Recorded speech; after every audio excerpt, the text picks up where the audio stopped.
సువార్త 2వ అధ్యాయం. మత్తయి సువార్త 2వ అధ్యాయము.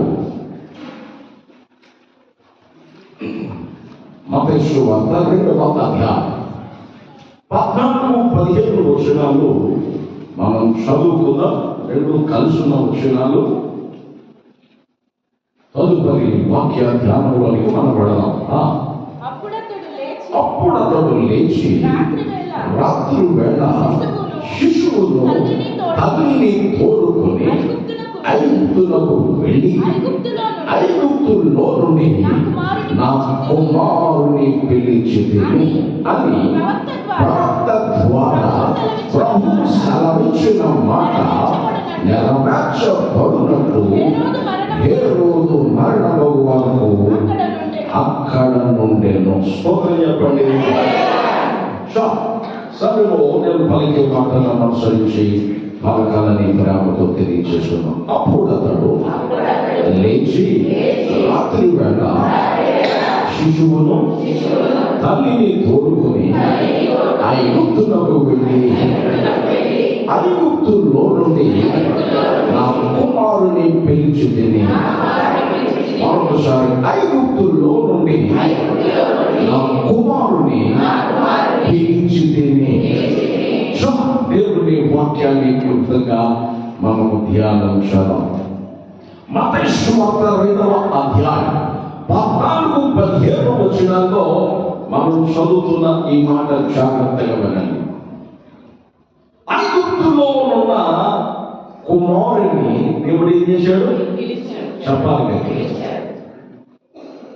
ఐగుప్తీయులు అంటే, ఐగుప్తు అంటే లోకానికి సాదృశ్యం. బైబిల్ ప్రకారంగా ఐగుప్తు అంటే ఏమిటండి? అందరూ చెప్పాలి. లోకానుసారమైన క్రిస్మస్ మనం చేస్తున్నామా, ఆత్మ సంబంధమైన క్రిస్మస్ మనం చేస్తున్నామా? ఒకసారి మనసు పెట్టి ఆలోచించాలి. ఐగుప్తున్న క్రిస్మస్ అయితే అది ఎటువంటిదంటే పైన స్టారు కింద బారు. ఏంటండి? చెప్పాలి గట్టిగా. ఐగుప్తులో ఉన్న క్రిస్మస్ ఏంటండి? చెప్పండి గట్టిగా. పైన స్టారు కింద బారు, అదే వాళ్ళ జోరు. స్తోత్రం చెప్పండి గట్టిగా. అంతకంటే ఏమిటండి? చాలా మందికి తినటం, తాగటం, అవసరమైతే 4 స్నేహితులు కలిసి ఒక ప్యాకేజు బండి ఎప్పుడు పడినట్టు సకాలి తిప్పేయటం. ఒకసారి ఆత్మ వచ్చేటప్పుడు కూడా మందు కొట్టే స్వప్నం. స్తోత్రం చెప్పండి గట్టిగా. హల్లెలూయా. అటువంటి వారు ఎవరైనా ఉంటే ప్రభు దర్శించును గాక. హల్లెలూయా. దేవుని బిడ్డలారా, క్రిస్మస్ లోకానుసారమైన క్రిస్మస్ మనం చేయకూడదు. దేవుని సంబంధమైన క్రిస్మస్ మనం చేయాలి. ఎవరి సంబంధమైన క్రిస్మస్ చేయాలి? ఐగుప్తులో నువ్వు ఉంటే అది క్రిస్మస్ లెక్క రాదు. మరి ఏది లెక్క అండి? క్రిస్తును కలిగినదే క్రిస్మస్. నశించిపోతున్న లోకములో రకరకాల తుచ్చమైన రకరకాల పరిస్థితులకు బానిసలమైపోయి వాటిలో నుండి బయటికి రాలేక సతమతమైపోతున్న రకరకాల చిక్కుల్లో చిక్కుకుపోయిన ఐగుప్తు అనుభవాలలో మనం పడిపోయి మగ్గిపోతూ నలిగిపోతూ కుంగిపోయి కృషించిపోతున్న మనలను దేవుడు చూసి ఐగుప్తులో నుండి నువ్వు నా దగ్గరకు రావా, ఐగుప్తులో నుండి నేను నిన్ను పిలుస్తూ ఉన్నాను. శ్లోకం చెప్పండి. ఐగుప్తులో నుండి దేవుడు ఏం చేస్తున్నాడు? అందరూ చెప్పాలి. ఎంత బాధపడినైనా సరే తన యొద్దకు వచ్చినటువంటి వ్యక్తిని త్రోసి వేసేవాడు కానే కాదు. ప్రేమించు దేవుడై ఉన్నాడు, క్షమించు దేవుడై ఉన్నాడు, ఆయన కృపగల దేవుడై ఉన్నాడు. త్రోసి వేసేవాడు మాత్రం అంతకన్నా కాదు. అయ్యా నేను తాగానయ్యా, నేనంటే చేశానయ్యా, మనుషులు ఎదుట నీతిమంతుడుగా మనుషులు లేనప్పుడు ఘోర దుర్మార్గుడే నేను బ్రతికాను, నేను చేసినవన్నీ మనుషులకు తెలియదయ్యా అని నువ్వు అనుకుంటున్నావు. దేవుడు అంటున్నాడు, ఎవరు చూసినా ఎవరు చూడకపోయినా నేను చూస్తున్నా. అందరి కళ్ళు గొప్ప కప్పచ్చు, నా కళ్ళు మాత్రం నువ్వు కప్పలేదు. స్తోత్రం చెప్పండి. అందుకే దేవుడు నీ హృదయంతో దేవుడు మాట్లాడుతున్నాడు, నీ మనసుతో దేవుడు మాట్లాడుతున్నాడు. ఐగుప్తులో నుండి నేను పిలుస్తున్నాను. ఐగుప్తులో ఉండకూడదా? ఐగుప్తులో క్రిస్మస్ చేసుకోకూడదా? ఐగుప్తులో లోక సంబంధమైన క్రిస్మస్ మనం చేసుకోకూడదా? చేసుకోకూడదు. అనంటే ఐగుప్తుకు ఉన్నటువంటి అనుభవాలు ఏమిటో చెప్పనా? దయచేసి ఆ మాట మనం చదువుదామా? యెషయా గ్రంథం 36వ అధ్యాయము 6వ వచనం మనం చదువుకుందాం. యెషయా గ్రంథం 36వ అధ్యాయము 6వ వచనం మనం చదువుకుందాం. బాగా ఆలోచించారు. పేజీ నెంబర్ చెప్పండి. 597 ఓల్డ్ టెస్టమెంట్ పాత నిబంధన యెషయా గ్రంథం 36వ అధ్యాయము 6వ వచనం. నలిగిన రెల్లు వంటి ఈ ఐగుప్తును నీవు నమ్ముకొనుచున్నావు. స్తోత్రం చెప్పండి. ఐగుప్తు ఎటువంటిదట? నలిగిన రెల్లు వంటిదట. నలిగిన రెల్లు వంటి ఐగుప్తును ఏం చేస్తానో చెప్పాలి, చెప్పాలి గట్టిగా. మాకు కరెంట్ పనిచేసే ఆయన ఆ కరెంట్ పనిచేస్తున్న టైంలో వైర్లని ఆ కింద మీద పడ్డాయి. మేము ఎట్లా పడితే అట్లా తొక్కుకుంటూ ఏది పడితే అది దాని మీద తీసుకువెళ్తున్నాం, ఈడ్చుకెళ్తున్నాం ప్రతిదాన్ని. ఆయన అన్నాడు అట్లా నలగకూడదని. ఆ వైర్ నలిగిపోతే దేనికి పనికిరాదు, తొందరగా స్టార్ట్ అయిపోతుంది అది. కాబట్టి అట్లా చేయొద్దు అని అన్నాడు. నలిగిన వైరే పనికిరాదన్నాడు ఆయన. ఏం పనికిరాదండి? బైబిల్ సర్వస్తుంది. నలిగిన రెల్లు వంటి ఐగుప్తు నువ్వు నమ్ముకున్నావు, అది దేనికి పనికొస్తుంది? నలిగిన రెల్లు వంటి ఐగుప్తు నువ్వు నమ్ముకున్నావు. ఒకడు దాని మీద ఆనుకుంటే అది వారి చేతికి గుచ్చుకొని దూసుకుపోతుందట. స్తోత్రం చెప్పండి. అందుకే ఐగుప్తు మీద నువ్వు ఆనుకుంటే అది నిన్నేం చేస్తుందండి? నీకు గుచ్చి నిన్ను దూసుకొని పోతుంది. నిందల మార్గం కూడా నడిపిస్తుంది, అవమానాల మార్గం కూడా నడిపిస్తుంది.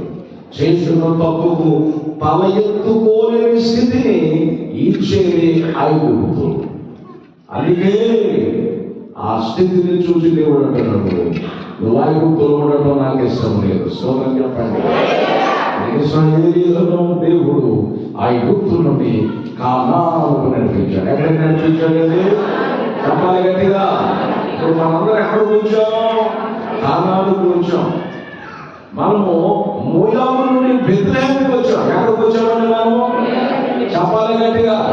మోయాబు నుండి ఎక్కడికి వచ్చాం? మనము బెత్లెహేముకు వచ్చాం. యెరికో నుండి యెరూషలేముకు వచ్చాం. ఐగుప్తు నుండి కానానుకు మనం వచ్చాం. కానాను రక్షించబడిన అనుభవం, బెత్లెహేము విశ్వాస జీవితం, యెరూషలేము శాంతి సమాధానంతో కూడినటువంటి పరిస్థితి. స్తోత్రం చెప్పండి. ఈ పరిస్థితిలోనికి దేవుడు మనల్ని నడిపించబడిన తర్వాత మళ్ళా మనం ఏం చేస్తున్నామంటే ఐగుప్తులో నుండి పిలువబడిన తర్వాత దేవుడు ఆకర్షించబడి కానానులో అడుగు పెట్టిన తర్వాత, మందిరంలో అడుగు పెట్టిన తర్వాత మళ్ళా మనము ఐగుప్తు వైపు చూస్తున్నాం. ఐగుప్తు అనుభవాలే మనం కలుగుకుంటున్నాం. ఐగుప్తు అనుభవాలే మనం తలపోసుకుంటున్నాం. మన లోక సంబంధమైన ఆచారాలు మనం కలిసిపోతున్నాం. అందుకే ప్రభు అంటున్నాడు, ఐగుప్తులో నేను పిలిచాను, నీకు ప్రత్యేకించాను. నీవు నీ సొత్తు కాదు, నీవు నా సొత్తు. స్తోత్రం చెప్పండి. ఆమేన్, హల్లెలూయా. నీవు నీ సొత్తు కాదు, నీవు నా సొత్తు. నేను నా సొత్తుగా చేసుకోవటానికి నేను నీ కొరకు రక్తము కార్చాను, నేను నీ కొరకు ప్రాణం పెట్టాను. ఏం పెట్టాడంటే ప్రాణం పెట్టడానికి ఎవరైనా ప్రేమిస్తారా? ఎవరు ప్రేమించరు. మనం ప్రాణం పెట్టినందుకు ప్రేమించబడేసరి మన కొరకు తన రక్తాన్ని లోన ఏం దాచుకోలేదు. రక్తంతో పాటు నీరు కూడా వచ్చిందట ఆయనకి. స్తోత్రం చెప్పాలి. ఎంత త్యాగం! మనం అంటే ఎంత ప్రేమ! నీకు రావాల్సిన శిక్ష, నాకు రావాల్సిన శిక్ష ఆయన వేసుకుని ఆయన భరించాడు. ఎంత ప్రేమ అండి దేవుని ప్రేమ. ఆ ప్రేమ మీకు అర్థమైతే మన లోకపు ఛాయల వైపు ఉన్నవాళ్ళు, లోకపు ఆలోచన మీకు ఉండదు. కాబట్టి దేవుని ప్రేమను అర్థం చేసుకోవాలి. స్తోత్రం చెప్పండి. హల్లెలూయా. ఒకడు ఐగుప్తు మీద ఆడుకుంటే అది గుచ్చుకుంటారు. అది ఏం చేస్తుందండి? చెప్పాలి గట్టిగా. వాళ్ళు ఎవరో ఈ పిల్లలు కూర్చుని పెరిగి చెక్కి కూర్చుని ఎట్లా పెట్టాడు. చూసుకోకుండా ఒక ఆయన కూర్చున్నాడు. అబ్బా అని అన్నాడు. ఏడవ పిల్లకి ఎట్లా చేసామంటే ఒకసారి అంటున్నాడు. సోదరు చెప్పండి అంటే ఎన్నిసార్లు కూర్చోాలని ఒక్కసారిగా అంటున్నాడు. అంటే ఒకసారి కూర్చుకున్నా 4 సార్లు కూర్చుకున్నా మనకి ఏమొస్తుందండి? చెప్పండి గట్టిగా. అది మాత్రం బాగా తెలుసు మనకి. చెప్పండి గట్టిగా. వస్తుంది, అవునా కాదా? అట్లాగే ఐగుప్తు మీద నువ్వు ఆడుకుంటే ఐగుప్తు ఏం చేస్తుందంటే ఊరికి వదిలిపెట్టదు. అమ్మా రానే వచ్చావు రా అని చెప్పి పిలిచికెళ్ళి మరీ కూర్చి ఏం చేస్తుందంటే చెప్పాలి గట్టిగా. రోజు మా పొలంలో పనిచేయడానికి కూలీలు వచ్చారు. కూలీలు వస్తే అందరూ ఆ చెట్టు ఈ చెట్టు ఉన్నారు కదా. ముళ్ళ చెట్టు కింద ఉంది. ఈ ముళ్ళ చెట్టు కింద ఉంటే ఈ ముళ్ళ చెట్టుకి క్యారేజీలు తగిలించారు. ఏం తగిలించారు? క్యారేజీలు తగిలించారు. అప్పుడే ఇక్కడ తినే టైంకి గాలి తుఫాను వేసింది. అక్కడి నుంచి తెచ్చుకుని చెట్టులోకి పెడదామని చెప్పేసి ఒక ఆయన చెట్టు కిందకి వెళ్ళాడు. గాలి తుఫాను మొదలు పెట్టింది. మా నోటి రానదే బయటికి చచ్చిపోతున్నాను కాపాడండి అంటాడు. ఏంటో అంతలో చెట్టు కిందకి వెళ్ళి చచ్చిపోవడం ఏంటంటే అది గాలి అటు కొట్టి మనోడు కొట్టంటే షట్ట తిరిగిపోతుంది, గుచ్చుకుపోతుంది, రక్తం వచ్చేస్తుంది. సోదరం చెప్పండి. ముళ్ళ చెట్టు కిందకి వెళ్ళి ఊరుకుండదా? అందులో అది గాలి తుఫాను అయ్యే పెద్ద గాలి అయ్యే మనోడిని కిందకు వచ్చేది. మనోడు కొడతా ఉంటే ముళ్ళు గుచ్చుకోవడానికి కేకలు పెట్టి. అందుకే ఐగుప్తు జోలికి వెళుతూ ఊరుకోదు. ఐగుప్తు ఏం చేస్తుందంటే ఇచ్చినంతసేపు ఇచ్చి సంతోషింపజేసినంతసేపు సంతోషింపజేసి చివరికి గుచ్చేస్తుంది. ఏం చేస్తుందండి అన్న చెప్పాలి. ఐగుప్తు గుచ్చుకుంటుంది, నొప్పు కలగా చేస్తారు. ఆ మాట చదవండి. ఒకడు ఐగుప్తు మీద ఆడుకున్నప్పుడు అది వారి చేతికి గుచ్చుకొని దూసిపోవును. స్తోత్రం చెప్పండి గట్టిగా. హల్లెలూయా. చూసారా? ఐగుప్తు మీద మనం ఆడుకుంటే గుచ్చుకుని అది దూసుకుపోవాలి. అందుకే నువ్వు ఐగుప్తులు నరక యాతన పడతావు. లోక సమానమైన ఆచారాలు పడిపోతే నువ్వు నశించిపోతావు. అది దేవుడికి ఇష్టం లేక దేవుడు ఏం చేసిందంటే నేను ఐగుప్తులో నుండి పిలుస్తూ ఉన్నాడు. స్తోత్రం చెప్పండి. నా కుమారుడా రా. ఎంతకాలం శాంతి లేని జీవితం, నెమ్మది లేని జీవితం, సంతోషం లేని జీవితం, రకరకాల సమస్యలు పోయిన పరిస్థితులు ఎంతకాలం? ఆ పరిస్థితి నుంచి నువ్వు బయటికి రాని ప్రభు పిలుస్తున్నాడు. ఎంతకాలం నీకు రోగం, ఎంతకాలం నీకు సమస్య, ఎంతకాలం నీకు తెగులు, ఎంతకాలం ఈ రకరకాల ఇబ్బందులు, ఎనపు పురుగు లాంటి పరిస్థితులు, అందులో నువ్వు బయటికి రా. దేవుడు ఏమంటాడంటే చెప్పాలి గట్టిగా, నువ్వు బయటికి రావాలి. బయటికి రమ్మని దేవుడు పిలుస్తున్నాడు. కాబట్టి మనం బయటికి రావాల్సిన వారమే. ఐగుప్తులను ఇంకా ఉంటావా? యేసు ప్రభుకి నీ హృదయం ఇవ్వా? చాలా మంది అంటున్నారు అమ్మ బాప్తిసం ఉందండి. చాలా మంది అంటారు అప్పుడే ఉండదండి పాస్టర్ గారండి. అమ్మా గవర్నమెంట్కి వయసు ఉన్నవాడే కావాలా? గవర్నమెంట్కి ఎవరు కావాలి? మరి యేసు ప్రభుకి ఎవరు కావాలి? చెప్పాలి. వయసు ఉన్న వాళ్ళే కావాలి. నువ్వు గవర్నమెంట్ ముసలి వయసు పనిపడతావా? మరి దేవుడికి ఎందుకు పంపడతావు నువ్వు? స్తోత్రం చెప్పండి గట్టిగా. హల్లెలూయా. వయసు అంతా శక్తి అంతా దీనికి వచ్చేసి యేసు ప్రభువుకు కూర్చున్నాడు. ఎన్నో పాపములు చేసి మూట కట్టాలని ఒక సాంగ్ వేసుకుని ఓ పడి పశ్చాత్తాపడతాం. స్తోత్రం చెప్పండి. హల్లెలూయా. దేవుడి దగ్గర రావడానికి వయసు నిమిత్తం లేదు అని నేను చెప్తున్నాను. యవన కాలంలోనే ప్రసంగంలో రాయబడింది, నీ బాల్య దినములు అని నీ సృష్టికర్తను స్మరణకు తెచ్చు. ఎప్పుడు తెలుసుకోవాలండి? అలా చెప్పాలి. మనం ఏ దశకు వచ్చేసాం చెప్పండి? ఎవరి దశకు వచ్చేసాం? అభిప్రాయానికి వచ్చేసాం. వృద్ధాప్య దశకు కూడా వచ్చేసాం. స్తోత్రం చెప్పండి. హల్లెలూయా. ఒక ఆమెను అడిగాను, అమ్మ బాగున్నాం అంటే బాగానే ఉన్నాను కానీ బాధ తప్పలేదు అన్నాడు. స్తోత్రం. హల్లెలూయా. ఏమంటుందండి? బాగానే ఉన్నాను కానీ ఏం తప్పలేదట. అమ్మ బాధలు మనందరికీ ఉంటాయి. చిన్నోడికి చిన్న బాధలు ఉంటాయి, పెద్దోడికి పెద్ద బాధలు ఉంటాయి. కాబట్టి బాధ లేని మనుషులంటూ లేనే లేడు. కొంతమందికి ఆర్థిక ఇబ్బందులు ఉంటాయి, కొంతమందికి అదే పిల్లలు బాగా చదవలేని బాధ ఉంటుంది, కొంతమందికి ఎంత చదివినా ఉద్యోగం రాలేదని రకరకాల బాధలు ఉన్నాయి, కొంతమందికి వ్యాపారం పోవట్లేదని బాధ ఉంటుంది, కొంతమంది ఇల్లు కలిసి రావట్లేదని బాధ ఉంటుంది. స్తోత్రం చెప్పండి. హల్లెలూయా. ఒక ఆయన వచ్చి అంటాడు, పాస్టర్ గారు మీరు వాస్తు నమ్ముతారా అని అడిగారు. ఏమి నమ్ముతారు? వాస్తు నమ్ముతారా? నేను అన్నాను వాస్తు నమ్మాలి కానీ వాస్తవం నమ్ముతానండి. స్తోత్రం చెప్పండి.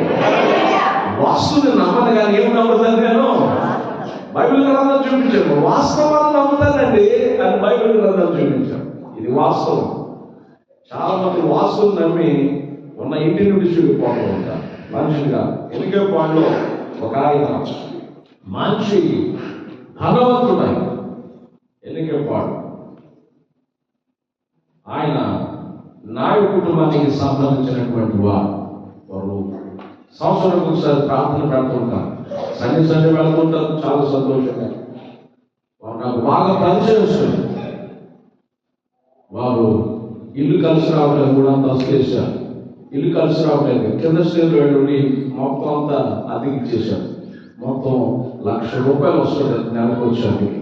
అది ఇచ్చేశారు. కలిసి రావట్లేదని ఇది కూడా ఇచ్చేసి బయటకు వెళ్ళి అద్దుకుంటామయ్యా అని చెప్పారు నాతో. నేను అన్నాను, అన్న ఆగండి, తొందరపడకండి, మీరు మీ ఒంట్లో వదిలించుకోకుండా ఎన్ని ఏళ్ళు మారినా ఇదే పరిస్థితి వస్తుంది అని ఇక్కడ చెప్పారు. వారు భార్య భర్తలు ఎందుకు చెప్పినప్పుడు నేను చెప్పిన మాట ఆలోచన చేశారు. వారు మరి ఏం చేయాలయ్యా అని అడిగారు. నేను అన్నాను 7 వారాలు ప్రార్థన పెట్టుకోండి అని చెప్పాను. స్తోత్రం చెప్పండి. హల్లెలూయా. వాళ్ళందరూ కూడా ఫుల్ ఉపవాసం ఉన్నారు. మేము కూడా టైంకి వెళ్ళి ఉపవాసంలో ప్రార్థనలో పాల్గొన్నాం. 7 రోజుల తర్వాత అతను ఒంట్లోనే బయటకు వచ్చేసింది. స్తోత్రం చెప్పండి. అమౌంట్లో ఉన్న బయటకు వచ్చేసింది. వెళ్ళిపోయి శ్రోతలు సాధారణంగా వెళ్ళిపోయాడు. ఇప్పుడు అదే ఇంట్లో ఉన్నారు. ఆ 3 స్టేర్లు మరలా పైన 3 స్టేర్లు వేశారు. స్తోత్రం చెప్పండి. హల్లెలూయా. ఆశీర్వాదం. కాబట్టి దేవుడు ఒంట్లో పోవాలే కానీ ఇంట్లోంచి మీరు బాబాకండి. ఒంట్లోది బావాలి కానీ మీరు ఇంట్లోంచి బాబాకండి. ఇంట్లో ఏమీ లేదు, మిమ్మల్ని బట్టే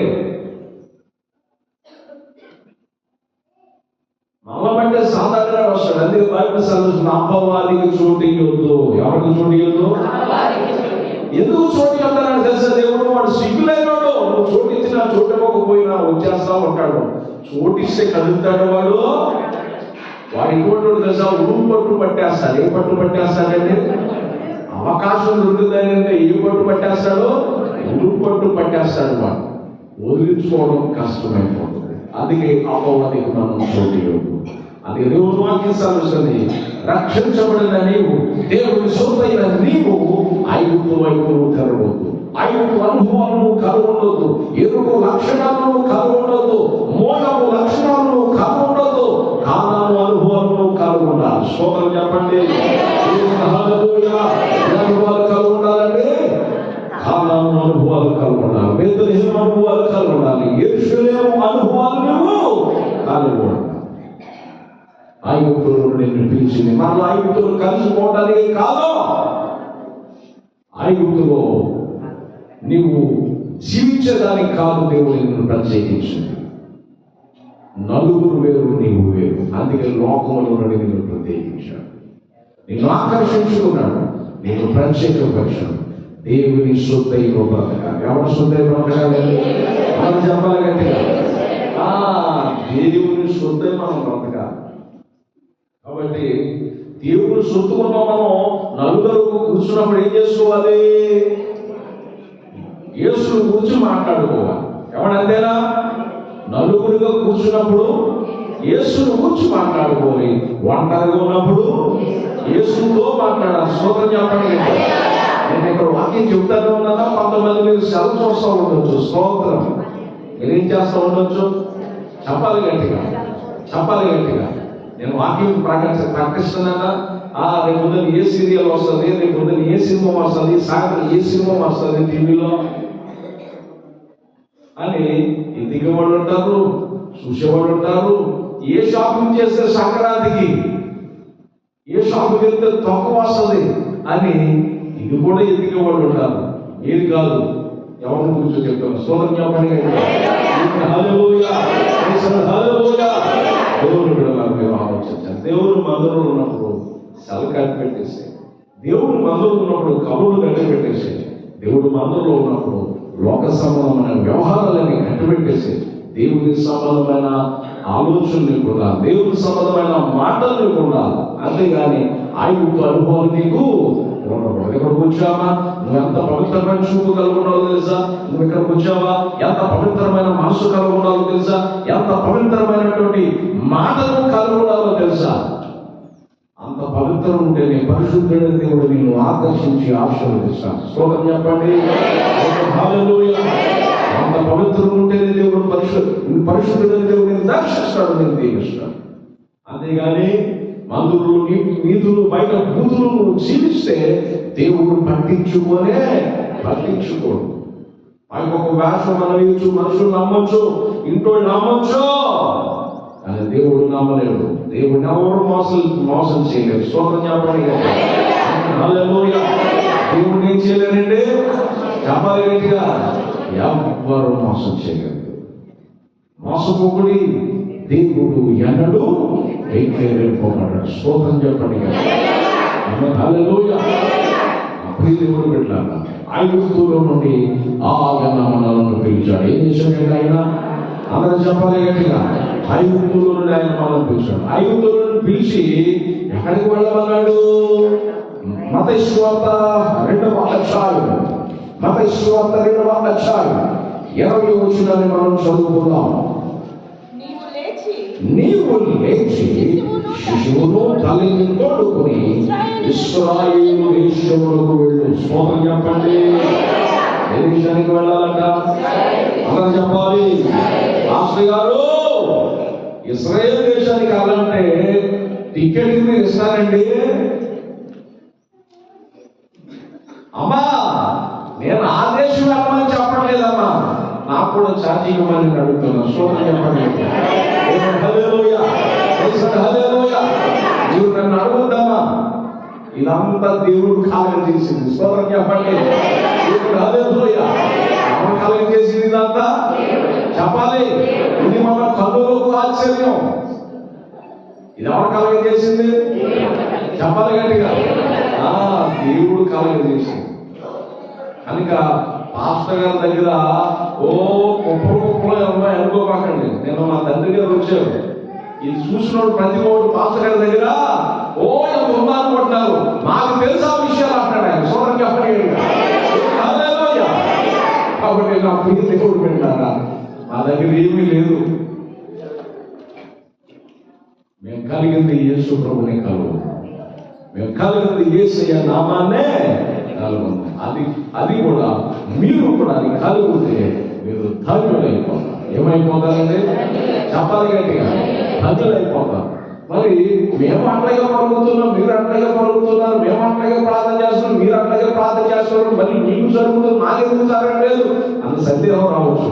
నేను దాని ప్రకారంగా వాక్యానుసారంగా నడవటం కొరకు నా శరీరాన్ని, నా ఆలోచన, నా మనసు నలగొట్టుకుంటూ ఉంటాను. ఏ శుద్ధుతోనండి అని అడుగుతుంది. శ్లోకం చెప్పండి. వాక్యం అనే శుద్ధి. ఏ శుద్ధి అంటే చెప్పాలి గట్టిగా, వాక్యం అనే శుద్ధి. ఏ శుద్ధితో కొట్టుకుంటారు కానీ చెప్పరాదు మాస్టర్ గారు. అబ్బా మామూలు శుద్ధులు కాదమ్మో, చెప్పండి కాదేమోయా. ఈ శుద్ధి తీసుకుని కొట్టుకునేరు లేరు పోయింది. స్తోత్రం చెప్పండి. ఏ డాక్టర్ దగ్గరికి వెళ్ళినా ఈ శుద్ధులు పెట్టి కొట్టుకుంటే అమ్మా మా వల్ల కాదు చేసి ఆడుకుంటాడు. ఆ పని బాగా నా ప్రీతిరా వాక్యానుసారంగా నన్ను నేను నలగొట్టుకుంటాను. ఉపవాసం చేత, ప్రార్థన చేత నేను దాని ప్రకారం నడిచేదానికి 100 సార్లు సరి చేసుకుంటూ నడుస్తాను. దేవుని హృదయాన్ని, దేవుని మనసును గెలుస్తాను. నాకు అర్థమవుతుంది ఈరోజు దేవుని మనసును నేను గెలుచుకున్నాను. స్తోత్రం చెప్పండి. నాకు ఎప్పుడైతే నా హృదయంలోనికి స్వరపడదో, ఎప్పుడైతే అది నా అంతరంగ లోతులో నా మనసు చెప్పిందో, దాన్ని బట్టి కీర్తనలు పడతాను ప్రభు సన్నిధిలో. ప్రభుని మహిమ పరుస్తాను. స్తోత్రం చెప్పండి. దేవుడు ఇశ్రాయేలు దేశం అంటే మందిరం. ఏమిటండి చెప్పాలి గట్టిగా, మందిరం. ఆ ఇశ్రాయేలు దేశం అయితే నీకు ఛాతీలు ఎక్కువైపోతే ఖర్చు అయిపోతాయి, కాళ్ళు చేతులకు రావచ్చు, ఆయాసం రావచ్చు. కానీ మందిరం అని ఇశ్రాయేలు దేశంలో నువ్వు అడుగు పెడితే నీ కడుపులో నీళ్ళు కదలక్కరాకుండా దేవుడు నేను ఆశీర్వదిస్తాడు. స్తోత్రం చెప్పండి. పరుగు పెట్టి పాలు తాగగానే నిలబడి దేవుడు సరే తాగొచ్చు. నీళ్లు తాగితే నీకు ఆరోగ్యం, కిడ్నీకి కూడా సమస్య ఉండదు. స్తోత్రం చెప్పండి. డాక్టర్ గారి దగ్గరికి పోతాయి అన్నాడు. ఏమంటే పాస్టర్ గారు ఉపవాసాలు ఎక్కువ చేస్తారా అన్నారు. అవునండి ఉపవాసాలు ఉంటామండి, మరి దేవుడు పెట్టలేం కదా. మరి తరచుగా ఆయన సంఘాలంటే కంపల్సరీగా మరి ఒక్కొక్కరు సమస్య చెప్తున్నప్పుడు ఉపవాసం ఉండాలి కదంటే ఉంటారండి అన్నారు. అయితే ఉపవాసం ఉన్నప్పుడు ఎక్కువ నీళ్లు తాగండి అంటారు. ఏం తాగమన్నాడు అలా చెప్పాలి. నీరు అనేది మనకు అవసరం. నీరు అనేది ఏమిటండి చెప్పాలి గట్టిగా. దేవుడు మనదాకా యాజక కాలంలో తీసుకొచ్చిన 7 డ్రమ్ములు, 7 నీళ్లు, 7 ఆ టిన్ను నీళ్లు ఉండేవి కాదు. శీతాకాలం ఏంటో చేసినట్టు మా పనులు అసలు నీళ్ళే తాగండి. స్తోత్రం చెప్పండి. ఎక్కడ పోసి ఎక్కడే ఉంటాయి. స్తోత్రం.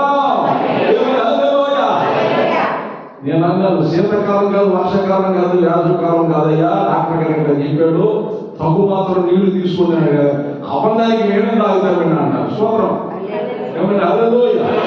అయితేనే తాగండి.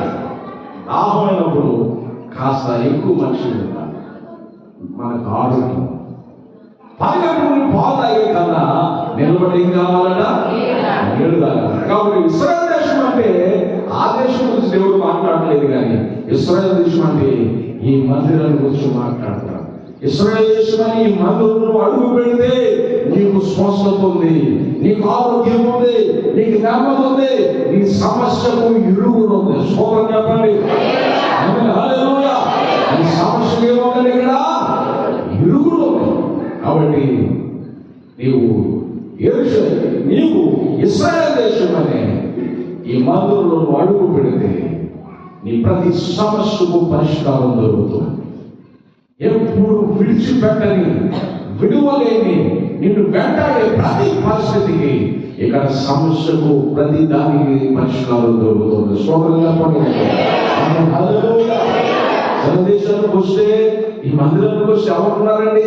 వాక్యంలో కనబడింది దేవుని సమాజంలో దేవుడు నిలిచి ఉన్నాడు. ఎవరు నిలిచున్నారండి అని చెప్పాలి. రూతట మోయాబును విడిచిపెట్టి బెత్లెహేముకు వచ్చిందట, ఇశ్రాయేలు దేశానికి వచ్చిందట. ఎప్పుడైతే ఇశ్రాయేలు దేశానికి వచ్చిందో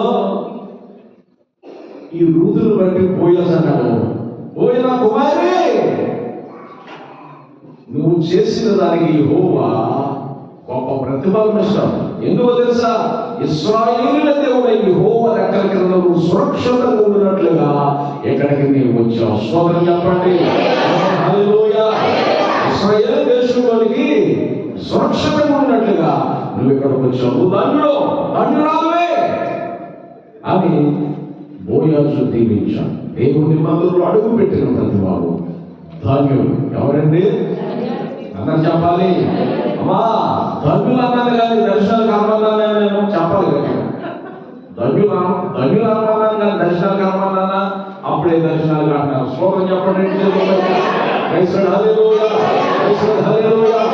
నన్ను చూస్తాను అన్నారు, నన్ను ఎవరు మోసం చేయలేదు. చూస్తాను అంటారు, నాకు అందరూ కనపడుతుంది. చూస్తాను ఉన్నారు, తీస్తాను ఉన్నారు.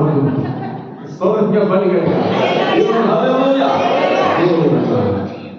అసలు రాత్రి 1 గంట దాకా 2 గంటల దాకా అభినంగా మాట్లాడుకున్న 3 గంటల దాకా ఇంకా అవసరమైతే మా మాస్టర్ గారు నాకు తెల్లారి 4 గంటల దాకా కదా. స్తోత్రం చెప్పండి. హల్లెలూయా.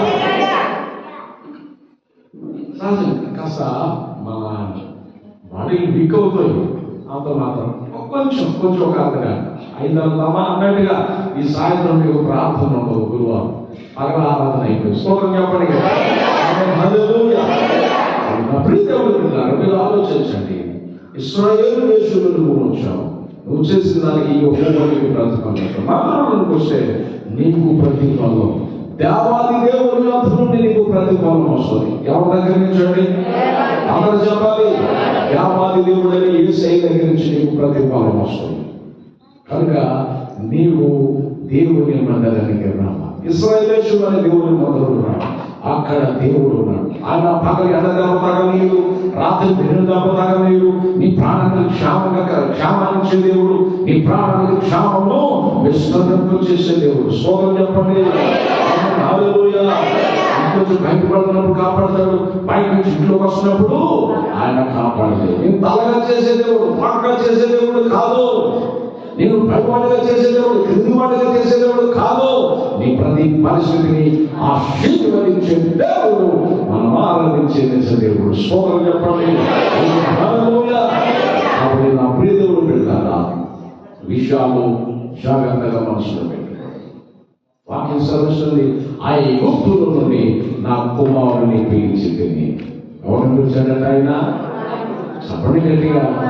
ఐగుప్తుల నుండి నన్ను పిలిచాను. అమ్మా ఐగుప్తులో నువ్వు నశించుకుంటావు. ఇంకంతకాలం ఐగుప్తు అనుభవం కలిగి ఉంటావు. ఐగుప్తును విడిచిపెట్టు. ఏం విడిచిపెట్టాలట? చెప్పాలి గట్టిగా. నా సంగతి ఎవరికి తెలియదు అన్నట్టు ఒక అమ్మాయి విడిపడుతుంది. ఏం తెలియదట?